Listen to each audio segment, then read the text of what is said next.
नमस्कार साथियों, मैं प्रशांत बौद्ध। साथियों, ये जो मेरे साइड में आप देख रहे हैं, इनका नाम है प्रेमानंद जी महाराज। अब इनके बारे में काफ़ी एकदम से जो है हवा चला और एकदम से बहुत सारे लोग कि साक्षात जो है ये भगवान हैं और साक्षात इनका जो है दर्शन करना चाहिए, जीते जी कर लीजिए वरना फिर सौभाग्य पता नहीं मिले ना मिले। तमाम तरह की बातें जो है इनके बारे में कही जा रही हैं। बाबा प्रेमानंद महाराज को, वो जो तुम बाबा देख रहे हो वो बाबा तो जा चुका है कब का। ये बाबा प्रेमानंद को जो आप देख रहे हो ना, इस वक्त साक्षात श्री कृष्ण उनके शरीर में विद्यमान है। अब बाबा उसमें नहीं है। उसके पीछे का कारण क्या है कि इनको कहा जाता है कि जी आपके दोनों किडनी खराब हैं और उसके बावजूद भी डॉक्टर्स ने कहा था कि ये ज्यादा समय तक नहीं जी पाएंगे, लेकिन उसके बावजूद भी ये आज तक जी रहे हैं। क्यों जी पा रहे हैं? प्रभु की कृपा है। कौन से प्रभु की? राधा की और कृष्णा की, इनके ऊपर कृपा है। ऐसी बात ये बताते हैं और इन्होंने अपनी दोनों किडनियों का नाम भी राधा और कृष्ण रखा हुआ है। अच्छी बात है। अब बात समझने वाली ये आती है कि हमारे देश में ना जाने क्यों ऐसा है कि जो फिजिकल डिसेबिलिटीज हैं उनको भी चमत्कार मान लिया जाता है। मान लिया दोनों किडनी खराब होने के बावजूद भी वो आज तक जीवित हैं, तो इसका मतलब ये है कि उनके बॉडी के अंदर कुछ केमिकल्स, कुछ सिस्टम ऐसा बना हुआ होगा जिसकी वजह से वो आज तक भी जीवित हैं। ठीक है। और दूसरी चीज, उनको जो परेशानियां होती हैं किडनी खराब होने से वो सारी हो रही हैं।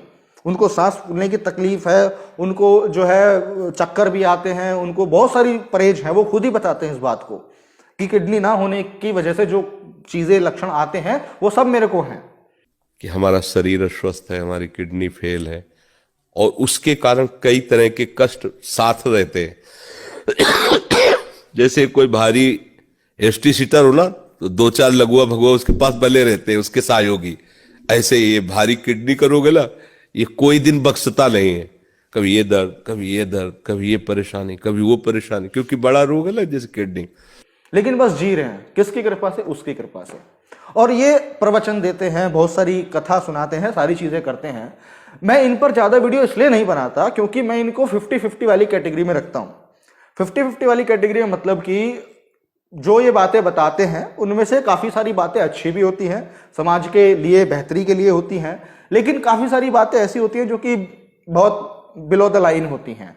लेकिन कुछ तो अच्छी कर ही रहे हैं, जो गलत है वो कम कर रहे हैं, तो ठीक है, मैं नहीं बनाता था। लेकिन जब ये एकदम से इतना ज्यादा हो गया तो फिर मैंने कहा यार बनाना पड़ेगा, लोग पता नहीं क्या समझ बैठे हैं।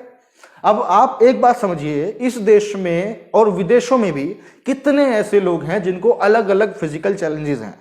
किसी की आंख नहीं है, दिखता उनको फिर भी जो है बहुत सारी चीजें होती हैं। क्यों? कोई आपने देखा होगा वीडियोस के माध्यम से उबलते तेल में से पकोड़े जो है लोग हाथ से निकाल रहे हैं। पकोड़े देखे होंगे ना, अपने पकोड़ा जो सेल करते हैं कि वो किस तरीके से उबलता हुआ तेल दिखाई दे रहा है, पकोड़ा जो है कच्चे से पक गया है और उसी पकोड़े को वो अपने हाथ से निकाल ले रहा है।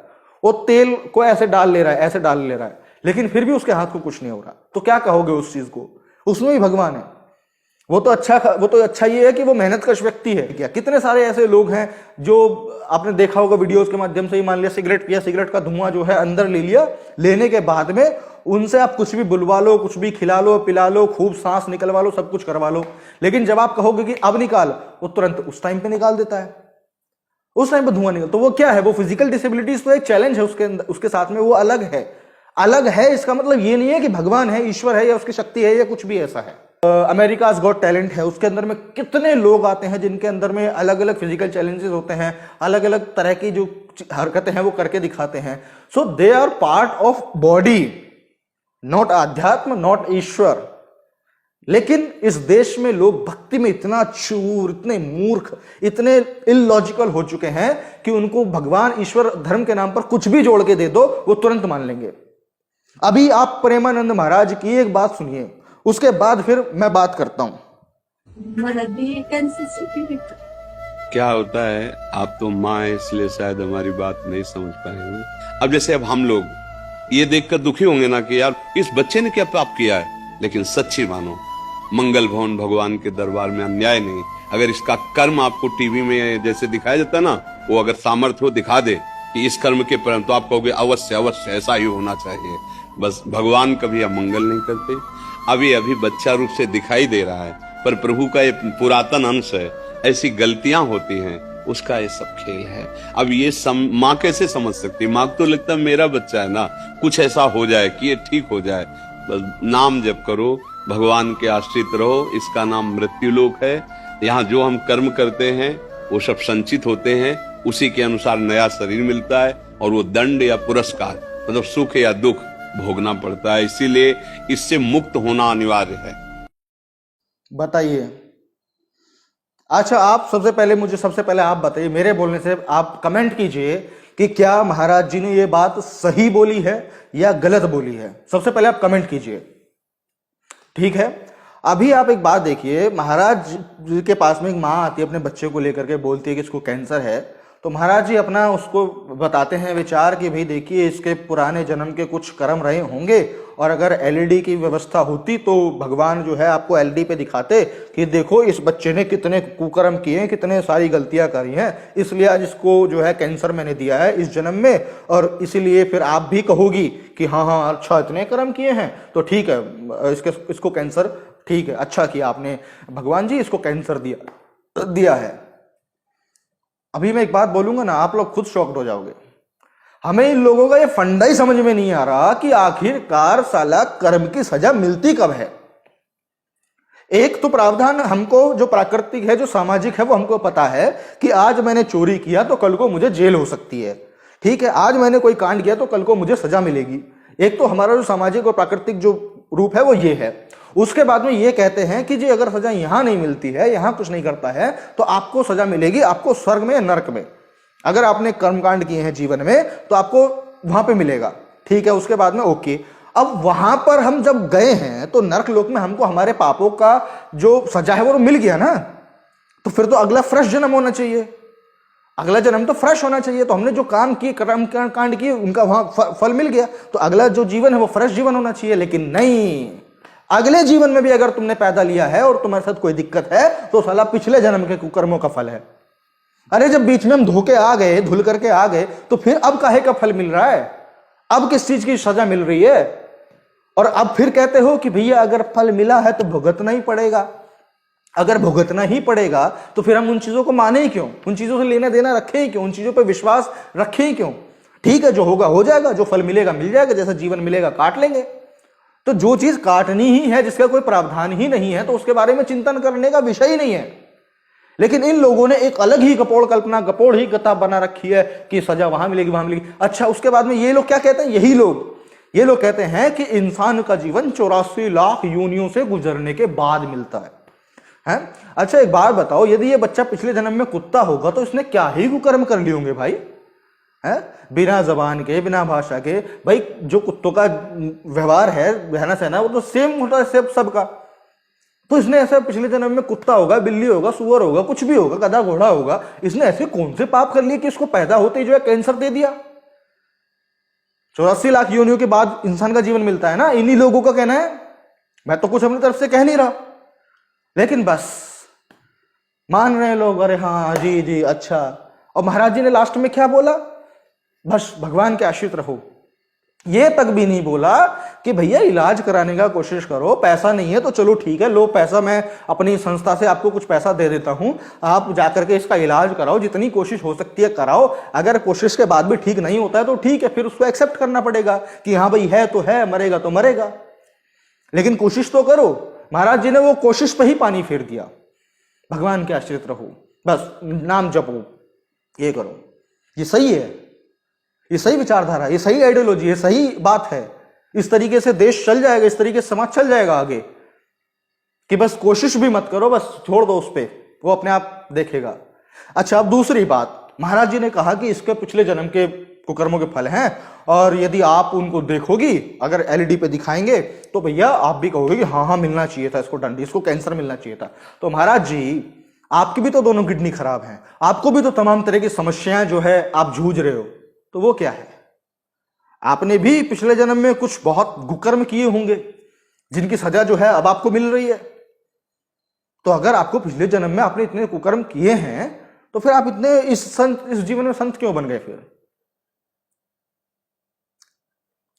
लोग मान के चले जा रहे हैं, मानते चले जा रहे हैं कि हाँ ऐसा ही होगा, ऐसा होगा, ऐसा होगा। अरे भाई जो सामने है उस पर विश्वास कर लो, वही इतनी सारी चीजें हैं। लेकिन अच्छा चलो एक वीडियो और देखो, उसके बाद फिर बताता हूं। बात समझो, समय नहीं, भागो, बिल्कुल समय नहीं, मनोरंजन का समय नहीं है।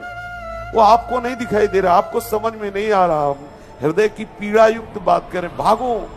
कोई किसी का गुरु नहीं, कोई किसी का शिष्य नहीं, कोई किसी का पति नहीं, कोई किसी की पत्नी। एक नाटक चल रहा है, भाग इस नाटक से। एकमात्र सच्चिदानंद भगवत स्वरूप को प्राप्त कर, केवल उसी को भजने के लिए सब है। ये केवल नाटक चल रहा है, केवल नाटक।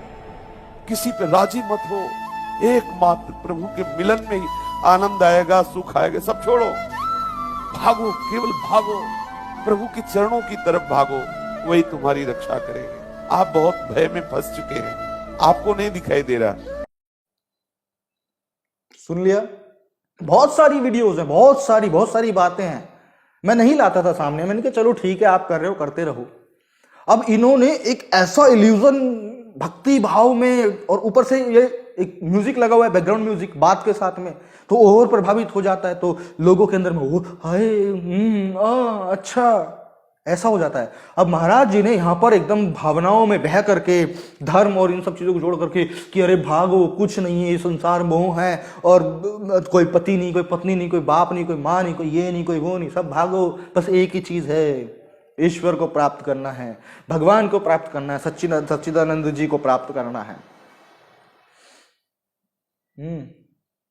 इसीलिए दिया था सच्चिदानंद जी ने जीवन, इसीलिए दिया था भगवान ने जीवन कि भाई तू जा कर 20 साले मेरी भक्ति करियो, मेरे मिलन के लिए ही सारे काम करियो, और फिर जब मरेगा तब भी मेरे पास ही आएगा, मैं तुझे फिर लात मार के भेजूंगा, तू फिर वही करियो।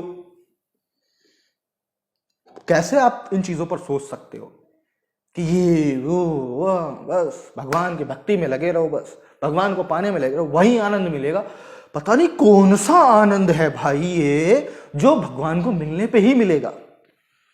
ऐसा कौन सा दिमाग में जो क्या मैं इसको बोलूं, कौन सा वो केमिकल है जो भगवान के मिलने के बाद रिलीज होगा और हमारी पूरी बॉडी कहेगी कि वाह आज मिला है आनंद, और सारे रिश्ते, सारी जो चीजें आपके जीवन से जुड़ी हुई हैं उन सबको नाटक बता दिया। तो ये तो आध्यात्म नहीं है भाई, ना ना ना ना ना, ये आध्यात्म है ना, ये बेहतर समाज की गणना के लिए विचार है। ये विचार भी सरासर गलत है कि हमको उसी को प्राप्त करना, उसी को पाना है। अब यहां पर कुछ गधे कहेंगे कि अरे हमको पाना है तो तुझको क्या, अगर वो कह रहे हैं तो तुझको क्या, आगे वो कह रहे हैं, अरे मुझको कुछ भी नहीं है, मुझको कुछ नहीं है, तुम जाकर के डूब मरो, तुम जाकर के कुछ भी करो, तुम गाय का दूध पियो, तुम गोबर खाओ, कुछ भी करो, मुझको कुछ नहीं है। महाराज जी ने अपना एक बयान दिया, मैं एक सामाजिक व्यक्ति होने के नाते उसको मैंने सुना। अब एज अ सामाजिक व्यक्ति होने के नाते मेरे पास में रिसोर्सेज है कि मैं अपनी बात को आप लोगों के सामने पहुंचा सकता हूं, तो मैंने अपनी बात बोल दी। अब आपकी मर्जी है कि महाराज जी की बात को सुनकर के अपने जीवन में आगे बढ़ो, या मेरी बात सुनकर के अपने जीवन में आगे बढ़ो, या फिर सबसे बेहतर विचार आपने इधर की भी सुन ली, इधर की भी सुन ली, अब अपनी खोपड़ी से विचार करो और जो बेहतर लगे उसकी तरफ बढ़ो। अब जब आप अपना विचार करके बढ़ोगे ना, मेरे को क्या घंटा फर्क है भाई तू किधर जा रहा किधर नहीं जा रहा, लेकिन विचार अगर तुम करोगे तो वो तुम्हारे लिए ही बेहतर है। अब मैं प्रेमानंद जी की वीडियो के माध्यम से आपको ये बताने की कोशिश कर रहा हूं कि जो एक इमेज, जो एक चीजें इन्होंने बनाई हुई हैं देश के लोगों में और बन रही हैं, जो आ रही है कि भाई ये तो साक्षात भगवान है। मैं आपको बता रहा हूं, अगर प्रेमानंद जी के साथ में कुछ भी हो जाता है तो भाई इनके मंदिर बन जाएंगे। अब भक्त फिर कहेंगे अरे हम बनाएंगे तो तुझको क्या, भाई बना लो, मैं क्या मना कर रहा हूं, मैं तो बता रहा हूं कि बन जाएंगे, लेकिन मेरे हिसाब से नहीं बनने चाहिए, क्योंकि ये एक सामाजिक व्यक्ति हैं जैसे आप और हम हैं।